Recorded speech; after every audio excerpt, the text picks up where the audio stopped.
Igor Chalenko, political scientist, chairman of the Center for Analysis and Strategy. Igor, I am glad to welcome you. Glory to Ukraine. Glory to the heroes. Hello. You know, Igor, they say that the one who shouts the loudest about theft is the thief. We remember how much Orban talked about corruption in Ukraine. Well, and Fico too. But now we are talking specifically about Orban. About Orban, we remember how he said that Ukraine cannot be in the European Union, because there is corruption there. We cannot talk with Ukraine, because there is corruption there.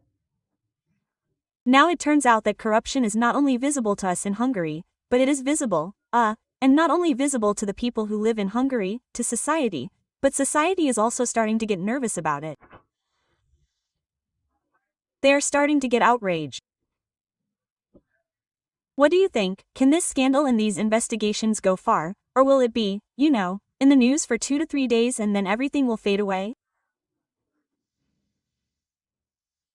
Well, first of all, I'm not sure that Hungarian society is just beginning to see all this. We've seen it all before. It's just that each time it becomes more, well, so harshly perceived.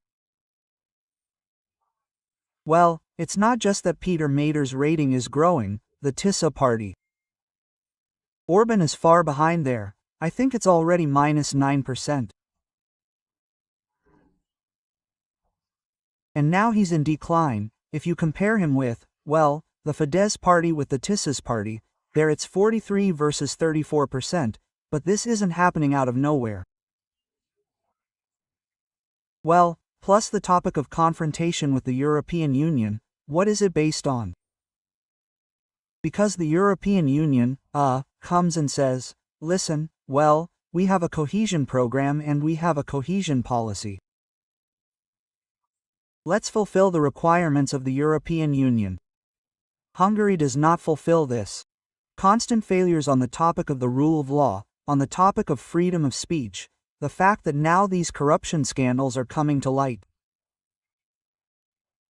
Well, just imagine, well, really $1.5 billion just one case in one of the European central banks, directly the National Bank of Hungary.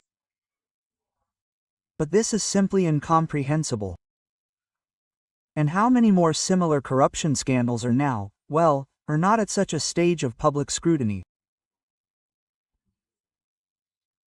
But the further, after all, Orban's government is working directly, and we remember that he has been in power more than once and is now, of course, a lot of such, to put it mildly, screw-ups are now accumulating.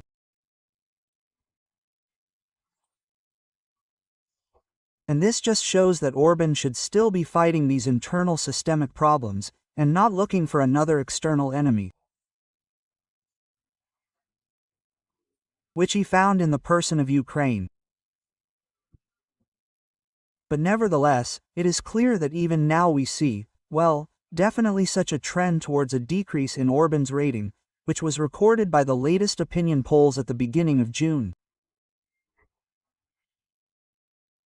And, in principle, this is precisely what testifies to the fact that such negativity towards Ukraine does not work, since it really does get by for relevance with just such direct corruption scandals, since, well, Hungarians, it is clear, they want to live in their own state, they want this state to develop, and they understand that the more corruption there is, the more this goal will, well, let's say, go in a completely different direction. Therefore, we see a corresponding storm in the information space. Please, Igor. And our European partners, the countries of the European Union will now have, you know, leverage on Orban in connection with all these facts. Yes, I am sure that they knew about this before, but now more and more will be said about it. Will this become the leverage so that Orban not only went to drink coffee when it was necessary to vote for assistance to Ukraine, but he himself was one of the first to give his vote for it? Well, this is, to put it mildly, what kind of result would I like to see? But the problem is that Orban is not just holding back somewhere, for example, the allocation of funds for Ukraine or the introduction of a new package of sanctions, but against the Russian aggressor. No, he is going further. He is simply demonizing official Kyiv, demonizing the Ukrainian government. And this is a completely different stage of counteraction. Therefore, yes, indeed, with such a policy that is absolutely at odds with the pan-European, it is clear that they can increasingly discuss depriving Hungary of the right to vote in pan-European votes, as regards the European Council. And yes, there is a multi-stage procedure for doing this, but nevertheless we know, and in the European Parliament it has already been discussed. And the question, since it has been raised repeatedly, it is clear that this will definitely not be perceived out of the blue, but as a consequence of those trends, long-term trends that, unfortunately, are getting worse. Well, plus, of course, the issue of financing, it is not going away. Minus 18 billion euros as of now, which Hungarian society has not received precisely because of Orban's policy. It is clear that this number will only increase, worsen, if there are no changes. But in this case, again, this is a question of the initiative itself, the subjectivity of the Hungarian government and the Prime Minister of Hungary. If there will be, including on the external vector, on the topic of Ukraine, and on other issues. Perhaps, all the same, certain processes will move directly towards official Budapest. But, unfortunately, to expect this now, well, this is a very unlikely scenario, since we understand that Orban, decided to intensify this polemical campaign. And since their elections are only in April next year, then, of course, he does not plan to retreat for now. But for now, it means that there is still an opportunity to try to change the current situation. Let's add a little more information. In Hungary, a year before the elections, the limit on spending was cancelled in election campaigns. The parliament, where the majority of the ruling Fidesz party voted for this decision by a majority of votes. This is reported by AP. Now candidates can spend as much as they want on elections. Previously, a limit of 5 million Hungarian forints was set. This is about 12,000 euros per person. This limit has been in effect since 2013. But Fidesz explained that such restrictions are outdated, because now the election campaign is mainly taking place on the internet, and there, they say, it is difficult to control anything at the national level. Public organizations criticized this decision. The anti-corruption group K Monitoring has already stated, now rich oligarchs who made money on government contracts will be able to freely finance the ruling party. Parliamentary elections in Hungary will be held, let me remind you, in the spring of 2026. And before the elections, of course, there is still time. But nevertheless, when we talk about money, we understand that Moscow's money, Russian money, can also go there, as in principle it has gone there before, especially to Orban, as they say, to his private accounts.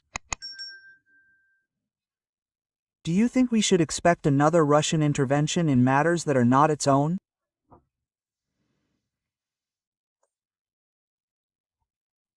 Quite, considering that even the abolition of this upper limit on financing is explained precisely by the topic of, digital technologies, social networks, but even now we see, in fact, both representatives of the Fidesz party and Orban himself, what are they doing? They are actively generating content with individual intelligence. They, use social networks to the maximum, practically, not yet completely, but to the maximum in order to disseminate all this. Now the question is, what kind of budgets will there be for one candidate now, if they think that $12,000 is, well, too small a limit for them? Well, it is clear that instead of removing the limit as such, it was necessary to simply modernize the national legislation, introduce new monitoring technologies. For example, in Ukraine, the latest developments regarding advertising in social networks were also actively used, the same Facebook and so on. And some monitoring was still started to be carried out. And this just shows that the question, do they want to control and provide equal conditions for each of the candidates?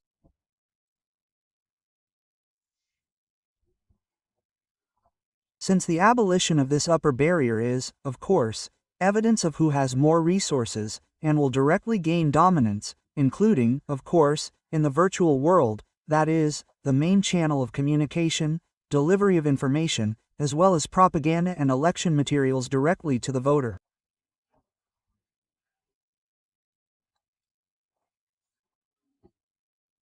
And this just shows that Fidesz is going to fight very hard to continue to remain in power, despite the negative trends in their ratings. Let's now talk about the sore point, about sanctions. So, the G7 countries are planning to announce new sanctions against Russia in order to reduce the income of the aggressor country. And Great Britain will work on this with all its G7 partners. This was stated by the Prime Minister of this country, Keir Starmer. He stressed the need to use this moment to increase economic pressure on Russia and Putin. German Chancellor Friedrich Merz and US President Donald Trump held a conversation on the sidelines of the G7 summit. They also talked about the Russian war against Ukraine. The IRC is of the opinion that the pressure on Russia should be increased. During these negotiations, the head of the White House did not commit to the US joining these potential new restrictions. Well, I will add that at a meeting with British Prime Minister Keir Starmer, which also took place on the sidelines of the G7 summit, Donald Trump said that sanctions against Russia cost the US a lot of money. We are talking about billions and billions of dollars. The American leader wants European countries to impose sanctions first. Let me remind you that the simultaneous introduction of new restrictions against Russia, the EU and the United States was discussed earlier. At the same time, French President Emmanuel Macron said that he still believes in the possibility of the United States supporting tougher sanctions against Russia. He is quoted by Politics. According to Macron, Donald Trump assured him that Washington is ready to take action. The US president told him that he will not interfere with new sanctions by the United States, which are proposed by legislators and Republicans. The French leader's comments came after Trump said on Monday that he would not introduce new sanctions against Russia because the Europeans should do it first and that sanctions cost the United States a lot of money. But we know that Orban has repeatedly said that he will not vote for sanctions against Russia. Now, at the very beginning of our conversation, we discussed that this could indeed be the lever that will make, let's say, Orban more pliable. But can Orban, for example, remembering how he, parried with his friendship with Trump, how he received Trump, and when he was not yet president here, can Orban hope here, for example, for the support of Trump in the United States, when on the one hand Russia will put pressure on Orban? When on the other hand Europe will put pressure, can he somehow take advantage of, Trump, be even closer to him or, be such a Trumpist and have Trump protect him here? It is doubtful. It is doubtful for one simple reason. We already have a certain experience already during Trump's second presidency, when there were direct calls from Secretary of State Rubio, and communication with Orban, and, regarding the past packages, sanctions from the European Union, where Orban had to retreat. And in fact, I think that the situation may repeat itself, since even in his answer about sanctions, the same Trump indicated, yes, the states are not going to introduce new sanctions now, but he did indicate Europe's desire to do so. Or as he said, well, let's see how it goes, what they do. That is, with Trump this usually means that, well, such a quiet green light, to this issue. Therefore, in fact, I think that here America will rather influence Hungary directly, rather than vice versa. But again, we must also understand that now the Hungarians are not united on this issue, but not alone. They are not a black sheep. They are just trying to use the position of the same Slovakia. And the two of them, in fact, two countries, are really trying to block the changes. First of all, what concerns the energy sector? And if we talk about Hungary, then here is a statement, for example, in my opinion, by Mr. Schihert, who again points out that the topic of energy policy is an element of Hungarian sovereignty, and therefore they will allegedly fight to the end on this issue.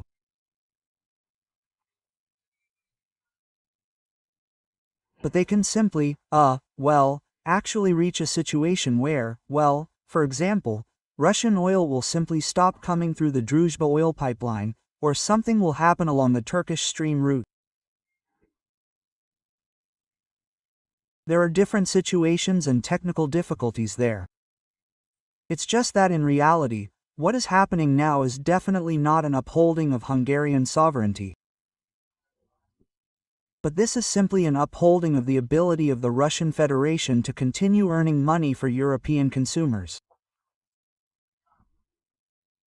And I will remind you that recently the amount of how much Europeans have paid for the energy resources of the Russian Federation in recent years was even announced and calculated.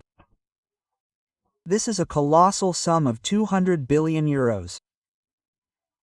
And this just shows that we really need to be tougher on this issue.